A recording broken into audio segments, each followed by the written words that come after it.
Bonjour à toutes et à tous.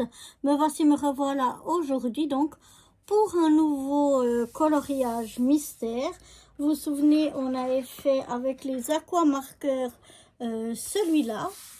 Et je voulais essayer avec d'autres feutres, un autre coloriage. Donc là, de nouveau, je me suis référée sur un qui n'a pas trop de nuances de couleurs.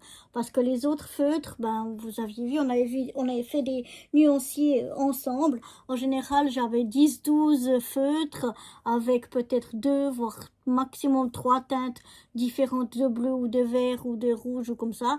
Donc, j'ai pas pu faire qu'avec une seule marque de feutre. J'ai mélangé donc les feutres. Je vais vous montrer tout ce que j'ai utilisé pour faire celui-là. Donc de nouveau j'ai choisi un avec quand même pas trop de teinte pour pouvoir le faire assez facilement. Vous verrez d'ailleurs que j'ai dû un petit peu adapter. Je vais vous montrer tout ça. Et puis j'ai choisi donc un qui était de l'autre côté que celui qu'on a fait la dernière fois. Donc la dernière fois on avait fait celui-là et là j'ai fait une autre page à côté. Je vais vous montrer ça pour qu'on puisse bien comparer en fait les deux images. Donc voilà, celui-là je l'ai réalisé avec différents feutres. Donc je vais vous montrer alors, comment je peux faire ça. Voilà, peut-être comme ça ou mieux. Donc ici on avait le 1, c'était du noir. Donc j'ai pris le Stabilo Pen 68 et c'était le numéro 46, le noir. Ensuite pour le brun, je voulais aussi prendre un Stabilo Pen, mais le brun était au bout. Donc j'ai pris un Mala de chez Ikea, un brun comme ça de chez Ikea. Ensuite j'avais 3, 4, 5, enfin le cinquième c'est du rose, mais le 3 et 4 c'était deux teintes presque identiques, il n'y avait pas une grande différence. Pour le 3, j'ai utilisé le Stabilo Pen 68 et j'ai le numéro 48. Pour l'autre, le quatrième, l'autre rouge, j'ai choisi le Bic. Là, il n'y a pas de numéro de couleur, simplement le Bic. Pour le cinquième, ce rose assez pâle, un peu vieux rose mais très pâle, j'ai choisi le Mala, donc de chez Ikea. Ensuite, pour les trois teintes de vert ici, on voit que le numéro 7, c'est un peu un vert olive. Moi, j'avais pas de vert olive dans mes feutres. Peut-être dans les aquamarqueurs, oui, mais comme je voulais pas utiliser les aquamarqueurs, je voulais utiliser les autres.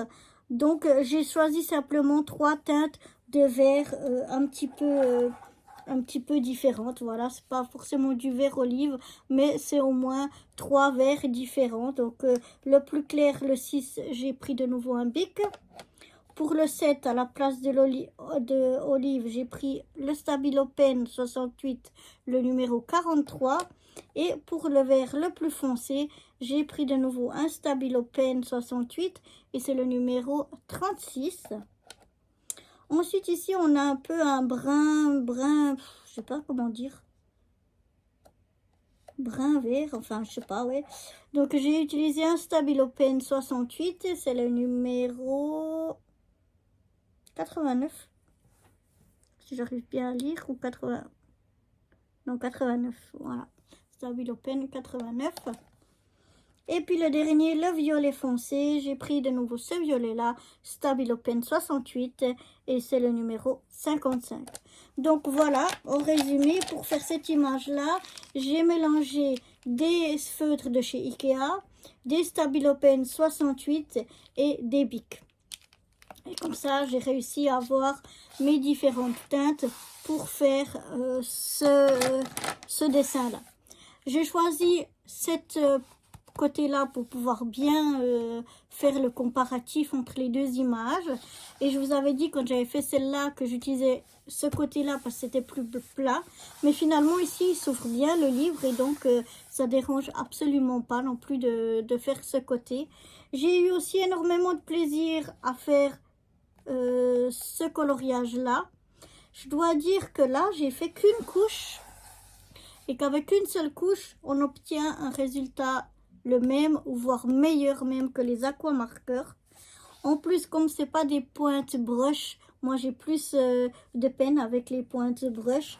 On voit ici les contours qui sont mal définis et tout. Ici, sont quand même un peu mieux définis. J'ai un peu mieux réussi à faire les contours avec des pointes un peu moins souples, un peu moins brush.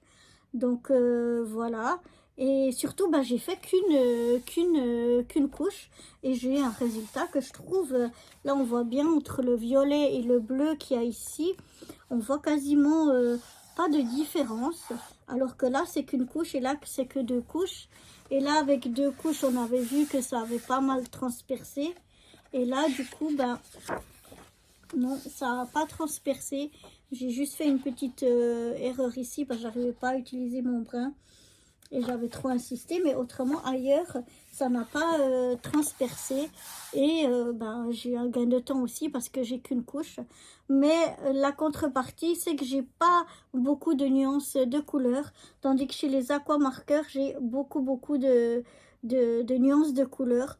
Mais voilà, donc pour ce premier petit comparatif, je dirais quand même un résultat meilleur et plus rapide vu que c'est qu'une couche avec les autres feutres. J'ai pas tout essayé ce que j'ai, mais en tout cas pour ces trois là, en plus avec l'avantage qu'on n'a pas transpercé sur la feuille de l'autre côté. Donc oui, quand je regarde comme ça, je me dis c'est mieux d'utiliser ceux-là que les aquamarqueurs. Mais bon, tant pis pour de temps en temps, si j'ai des qui transpercent, je vais quand même utiliser, pour ceux en tout cas il y aura beaucoup de couleurs, les aquamarqueurs.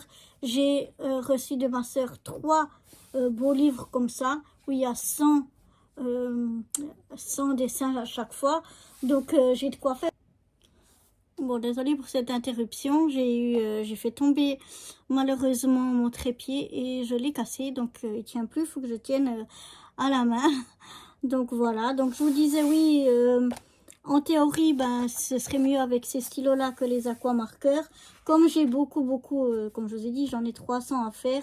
Si de temps en temps, je gâche un côté de feuille, donc un dessin, ce sera pas très grave. Je pense peut-être pour ceux où il n'y a pas trop de teintes, je peux utiliser les autres feutres. Et là où si on en a des avec beaucoup plus de teintes différentes, peut-être que je prendrai quand même les aquamarqueurs. Mais j'aimerais surtout utiliser, oui, mes aquamarqueurs. Parce que j'ai plus de teintes différentes et puis je les aime bien aussi. Donc bon, on verra.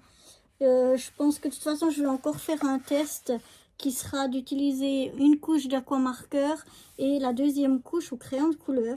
J'ai vu que ça se faisait. Comme j'ai pas mal de crayons de couleur, je vais essayer. Parce que faire tout au crayon de couleur, en tout cas pour le moment, je m'en sens pas le courage et l'envie. Parce que ça prend beaucoup de temps. Et moi, c'est vraiment le plaisir de faire une image.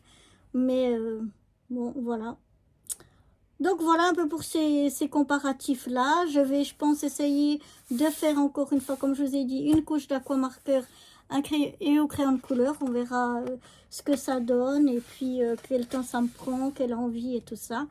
Et puis sinon on continuera à en faire d'autres, soit avec ces feutres là, soit avec ceux-là ou d'autres, puisque j'en ai encore beaucoup d'autres que j'ai pas encore utilisés, qui seront aussi à tester. Donc on va tester tout ça ensemble. Je vous montrerai comme d'habitude, comme ici là, des comparatifs et puis je vous expliquerai un petit peu les différences et mes préférences. Et voilà, donc voilà, j'espère que cette petite vidéo sur ce nouveau coloriage mystère, donc avec ces autres feutres, vous auront plu. N'hésitez pas à me dire ce que vous en pensez. Et moi, je vous dis à bientôt pour de nouvelles aventures. Bye bye.